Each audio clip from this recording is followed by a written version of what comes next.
उन्होंने जो भी किया, लेकिन उससे बढ़ के जो जुल्म हुआ, एक 10 माह की बच्ची, इन्होंने 35-40 साल से इस मुल्क के निज़ाम को बिगाड़ने में अपना भरपूर हिस्सा शामिल किया है। सियासत तो जिंदा लोगों का काम है। अरसे से जो एक हमारे अपनी अंदर दरारें जो पैदा हो गई थी, उस वजह। बिस्मिल्लाहिर्रहमानिर्रहीम। मैं हूँ फैसल अंसारी, आप देख रहे हैं फैसल शान यूट्यूब चैनल।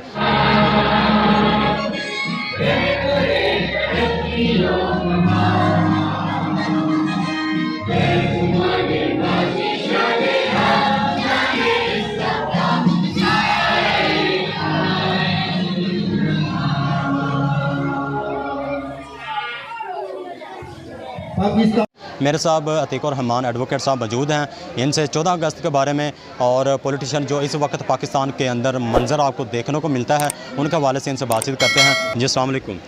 वालेकुम अस्सलाम। अतीक साहब, आप हमें यह बताएं कि 14 अगस्त 1947 का दिन और इसकी अहमियत क्या है? असल में हमारे बुज़ुर्गों ने जो जदोजहद आज़ादी के लिए की थी, उसकी एक तवील दास्तान है। उसमें हमारा बुज़ुर्गों का खून बहा और हमने अपने घर बार, हमारे बुज़ुर्गों ने अपने भाई बहन और बच्चे शहीद करवाए इस आज़ादी की खातिर। जी। लेकिन दुख की बात यह है कि 75 सालों में हमने बहुत कुछ खो दिया है। ऐसे ही है, बिल्कुल ऐसे ही। तो अब जो मौजूदा सूरत हाल है, इसमें हम हकीकी आज़ादी की जानिब पाकिस्तान हकीकी मानों में अब तेज़ कदम आगे बढ़ रहा है। बिल्कुल। और इंशाअल्लाह ताला हम हकीकी आज़ादी की मंजिल पर पहुंच के ही दम लेंगे। अब जो साजिशें हैं रास्ते में, जो रुकावटें हैं, उनको हमने बड़ी हिकमत अमली के साथ तय करना है। और ये पाकिस्तान के 22 करोड़ अवाम ही हैं जो इस रुकावटों को बड़ी आसानी से अबूर कर सकते हैं। अवाम की मदद के बगैर कोई हुकूमत या कोई पार्टी और इस वतन को हम तरक्की की बुलंदियों पर नहीं लेके जा सकते। असल में क़याद-ए-आज़म मोहम्मद अली जिन्ना साहब का बयान था कि हम एक आज़ाद कौम हैं, हम किसी की पाबंद नहीं है, ना को हमारे मुल्क के अंदर इंटरफेस कर सकता है। तो आप क्या कहना चाहते हैं कि अमेरिका ने इंटरफेस किया? वैसे तो हमारा अलहदा होने का मेन मकसद ये था कि हम दूसरे मज़ाहब से और दूसरे लोगों से अलग हैं और हम आज़ाद रहना चाहते हैं। ऐसे ही है। और मुसलमान जो है, ला इलाहा इल्लल्लाह मुहम्मद रसूलुल्लाह, ये हमें हर तरह की ग़ुलामी से आज़ाद करता है।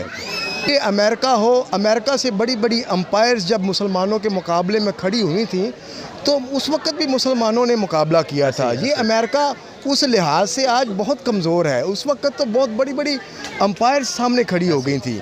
तो इंशाअल्लाह ताला हमारे अंदर ला इलाहा इल्लल्लाह का जज्बा है और मुसलमान इंशाअल्लाह ताला किसी की ग़ुलामी कबूल नहीं करेंगे। हम दोस्ती सबसे करेंगे, लेकिन हम ग़ुलामी कबूल नहीं करेंगे। और हम इंशाअल्लाह बासलाहियत कौम है, ये कौम कभी ग़ुलामी को कबूल नहीं कर सकती। अतीक साहब, आप एक बात वाज़िया कर दें कि जो शहबाज गिल साहब के ऊपर वाक़या आपने देखा, मंजर देखा, तशद्दुद किया गया या उनको हरासा करने की कोशिश की या अगवा करने की कोशिश की, उसको आप किस तरह समझते हैं?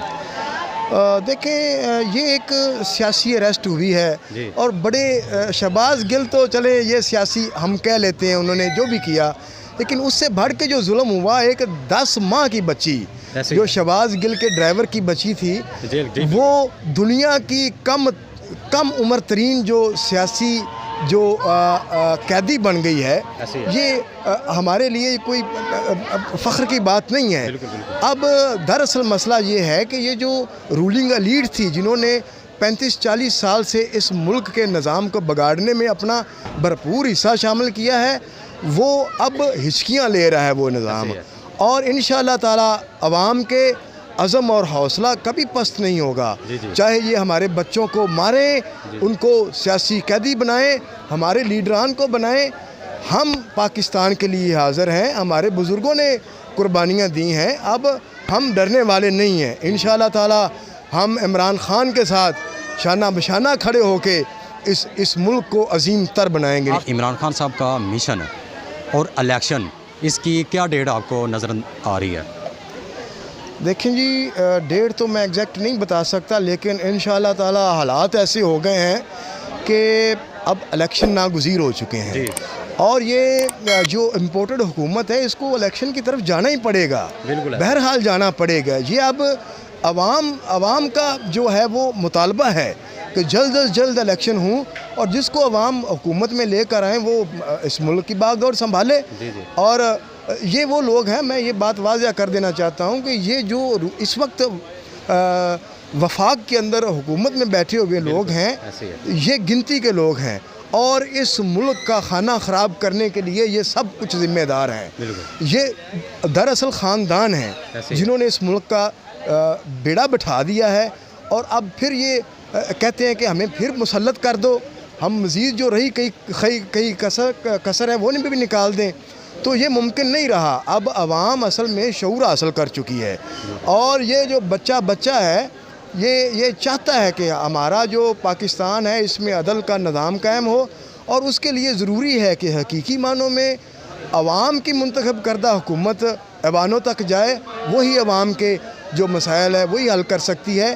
कि जिन लोगों ने अपने महल्लात बना लिए हैं, अपनी जायदादें यहाँ से बाहर लेके चले गए हैं, उनका इस मुल्क से कोई सरोकार नहीं है। अगर इमरान खान खड़ा है तो आम आदमी के लिए खड़ा है और इसमें आपके और मेरे जैसे और तमाम जो पाकिस्तानी हैं उनके लिए मौका है कि वो भी सियासत में आएँ और इस मुल्क की तरक्की में अपना हिस्सा किरदार अदा करें।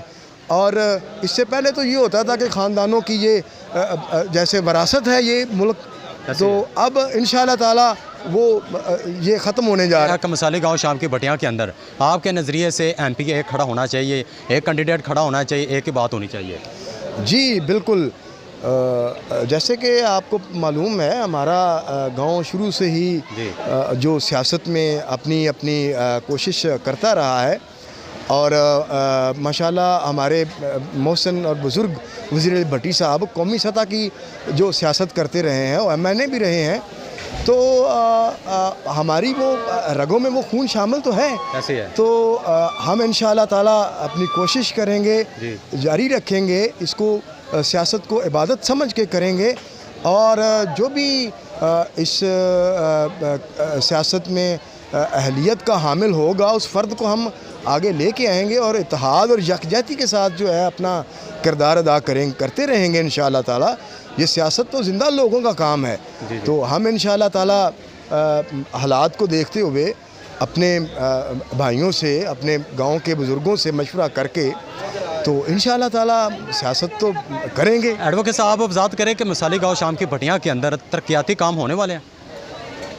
जी बिल्कुल। बदकिस्मती से यहाँ पे कुछ अरसे से जो एक हमारे अपने अंदर दरारें जो पैदा हो गई थी उस वजह से तो कशमकश का जो माहौल है ये हमने देखा हुआ है कि ये गांव एक मॉडल विलेज था।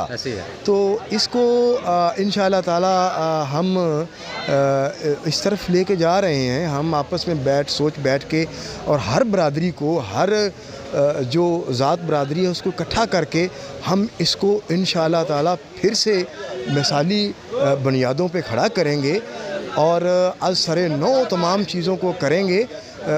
बेशुमार मसाइल हैं और इंशाअल्लाह ताला वो हमने नाउमीद नहीं है। सही है। हम उन तमाम मसाइल के हल के लिए अपना सर जोड़ के बैठेंगे, मेहनत करेंगे आप इंशाअल्लाह ताला। हम इस गांव के बच्चे को जो है वो अहल बनाएंगे, मजबूत बनाएंगे, उसको तालीम के ज़ेवर से आरास्ता करने के लिए अपना किरदार अदा करते रहेंगे इंशाअल्लाह ताला। कोई ऐसी बात नहीं, ये गांव फिर मिसाली गांव बनेगा।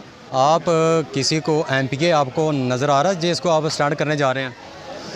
देखें जी, मैं किसी एक नाम पे इक्तफ़ा नहीं करता जी। ये तो अब हमारे बुज़ुर्ग हैं, हमारे शाम की भटियां का हर बासी जो है मैं समझता हूँ कि उसको भी हमारी मशावरत में बैठना चाहिए। वो चाहे किसी ज़ात बरादरी का हो और जिसको वो मुनासिब समझें तो उसको हम आगे लाने के लिए तैयार हैं। इसमें कोई मैं नाम नहीं लेना चाहता। इसमें आपको हर्ज नहीं है? नहीं, जो भी आए। जी जो भी आए, लेकिन हो अहल जी, और जो अहल हो और उसूल की सियासत करता हो उसको ज़रूर मौका मिलना चाहिए और इंशाअल्लाह हम बेहतरी फैसला करेंगे। मसाली गांव शाम की भटियां को मैसेज देना चाहते हैं? मैं मिसाली गांव भटियां में मैसेज ये देना चाहूँगा कि मैं नौजवानों को ख़ास करके ये पैगाम देना चाहता हूँ कि हमारा गांव पूरे इलाके के लिए एक मिसाल था और आज भी अल्हम्दुलिल्लाह इतना मामला ख़राब नहीं हुआ। लेकिन सबसे जो ज़्यादा बड़ी जो लानत इसमें यहाँ पे है, ये मनशियात का जो बढ़ना है ना, ये मनशियात फ़रोशी है, इसमें ड्रग्स में जो इन्वॉल्व हैं जो लोग, उनके लिए ये कि इसको जितनी जल्दी कंट्रोल कर लिया जाए वही बेहतर है। इससे हमारी आने वाली, मैं भी इससे, मेरे बच्चे भी महफूज नहीं रहेंगे। ये किसी एक का मसला नहीं, ये पूरे गांव का मसला है। तो इसको हमें हर सतह पे जाके इसको रोकना चाहिए और रोकना होगा। जी जी, बहुत शुक्रिया। अपने मेज़बान फैसल अंसारी को, अतीक और रहमान एडवोकेट के साथ साथ इजाज़त दीजिए। अल्लाह निगहबान।